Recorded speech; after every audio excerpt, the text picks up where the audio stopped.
નમસ્કાર દર્શક મિત્રો, વીટીએન ન્યૂઝના પ્લેટફોર્મ પર આપ સૌનું હાર્દિક સ્વાગત છે.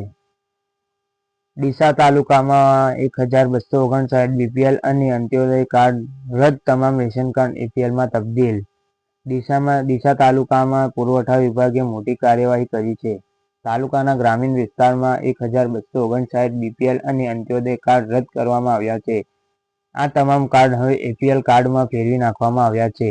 રાશન પોર્ટલ પર જાહેર થયેલી માહિતીના આધારે આ નિર્ણય લેવામાં આવ્યો છે. સરકાર દ્વારા પાન કાર્ડ સાથે લિંક થયેલા આધાર કાર્ડને રેશન કાર્ડ સાથે જોડવાની પ્રક્રિયા ચાલુ છે. આ લિંકિંગ દ્વારા ગ્રાહકોની સાચી આર્થિક સ્થિતિ જાણકારી મળી રહી છે. આ પ્રક્રિયામાં એવું બહાર આવ્યું છે કે ડીસાના ગ્રામીણ વિસ્તારના 1259 કાર્ડ ધારકો વાર્ષિક ₹6 લાખથી વધુની ઇન્કમ ટેક્સ રિટર્ન ભરતા હતા, અથવા તેઓ 25 લાખથી વધુ જીએસટી રિટર્ન ઓવર ધરાવતા હતા. આર્થિક રીતે ક્ષમતા હોવા છતાં લોકો બીપીએલ અને અંત્યોદય કાર્ડનો લાભ લઈ રહ્યા હતા. નાયબ મામલતદાર દશરથસિંહ ઝાલાએ જણાવ્યું કે આવા ગ્રાહકોને કાર્ડ રદ કરીને તેમના રાશન પુરવઠો બંધ કરવામાં આવ્યો છે.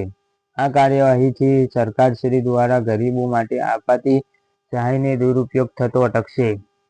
તેમણે વધુમાં જણાવ્યું કે આગામી સમયમાં પણ આધાર કાર્ડ દ્વારા ગ્રાહકોની આર્થિક સ્થિતિ અંગેની માહિતી બહાર આવશે. તેમ તેમ આવા અન્ય ગ્રાહકોના બીપીએલ કાર્ડ રદ કરવાની કાર્યવાહી ચાલુ રહેશે.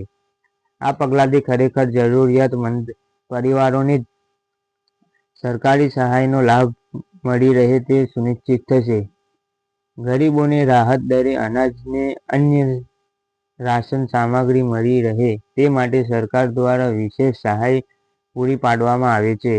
આ તમામ અંત્યોદય અને બીપીએલ કાર્ડ ધારકો વિશે લાભ મળે છે.